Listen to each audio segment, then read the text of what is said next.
こちら道の駅の河野というところにやってまいりました。こちらの下の方に国道305号線というのがあるんですね。で今現在っていうのがこちらの方が国道8号線となっております。でこの8号線からあそこの下へ行く305号線へ行くにはこの8号線を通っていかないといけないはずなんですけども、なんと裏道っていうのがありまして、その林道があるんですね。ここの下を行くような林道があります。そちらの方の探索となっておりますんで、よろしくお願いします。めっちゃ綺麗やね。8号線の方を入っていきます。本来ならば8号線を通らないと305号線の海岸線には出られません。ですけども、おそらく皆さん知ってるか知らないか知らないけども、こちらに左へ曲がる林道があります。道が現れました。暗いね。もう一瞬で暗くなっちゃったよ。ここがどうやらですけども、林道平河野線っていうのかな、ちょっとその辺調べてもわからなかったんですけども、そうだと思います。暗い中を墓場がある中を走っていきます。左手は海が見えてますかね。いやね。そして今はこのような、こちら行くとほらほらほら海が見えます。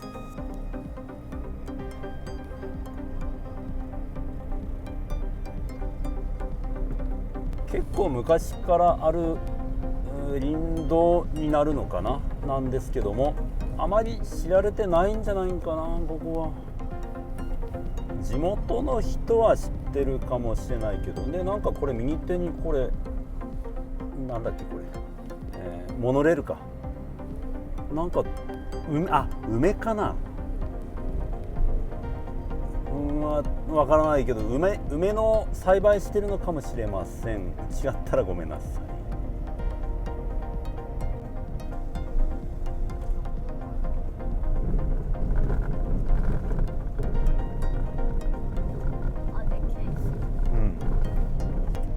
ちょっと落石が多いですね。そして景色はめちゃくちゃよろしい。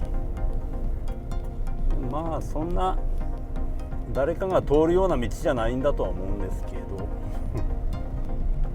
だとは林業で使う人がいるぐらいなのかな。今のなんかモノレールを使って何かを栽培してる人が使う道なのかもしれません。ちょっとあれだね、あんまり人通らないって感じで路面はあまりよろしくはないですね。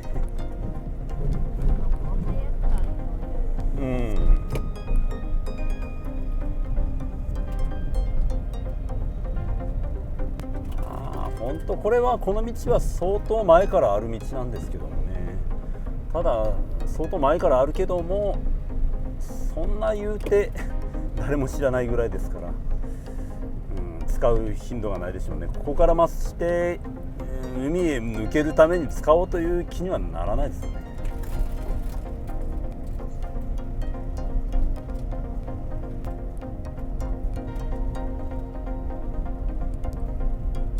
なんかめちゃくちゃここ林業で開いてんだね。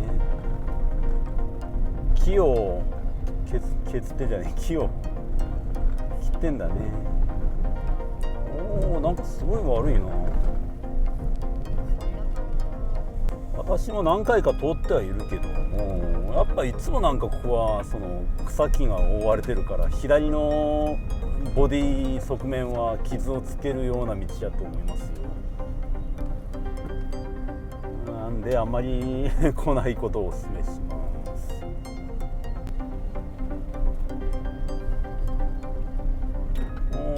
なんか意外と路面が悪いな。草木がひどい。ガードレールない。そして左の結構崖じゃねなあ。ここ落ちてったら下の潮風ラインまで転がれますね。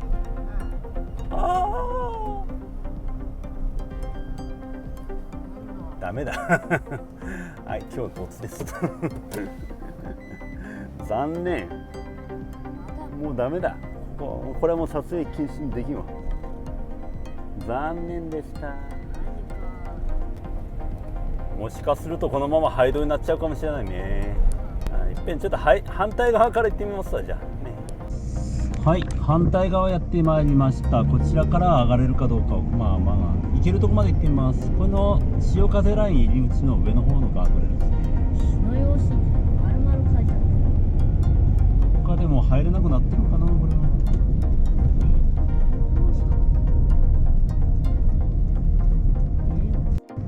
はい、じゃあ登っていきます。まさかあの車をこっち来ると思う。キャンピングカーでもな。ここが今潮風ラインのトンネルの上ですね。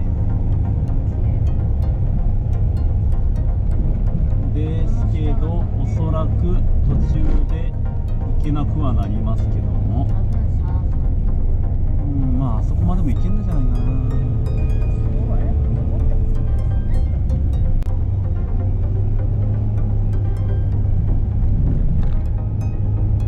さあどうでしょうか。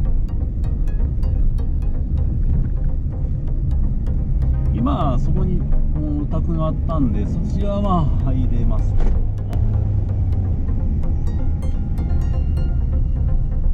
っぱちょっと道が荒れてるっていうか、この秋の枯葉がずっと残ってるとこ見ると、やっぱり誰も通らんのやろな。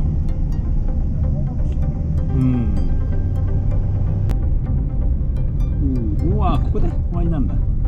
で、なんかここから先がダメな感じですね。ちょっと歩いていこうかな。ここさっきもあそこまででしたけども、ここ見事に山崩れだね、なったんですね。結構えぐれてます。そして予防的措置に取られていたこの金網が役に立ってますね。それを押し下げて岩が落ちてますから。で歩く分には行けるし、バイクぐらいなら行けるかなって思いますけども、残念。いずれは直すとは思いますけども、結構山肌この辺も落ちてますからね。だからもしかしたらもうこのまま廃道になっても、可能性的にはあるかもしれないですね。そしてちなみに日本海がここから見られます。この下に潮風ラインが通ってますね。そんなとこですわ。今日は記録的動画ということでよろしくお願いします。ありがとうございました。バイバイ。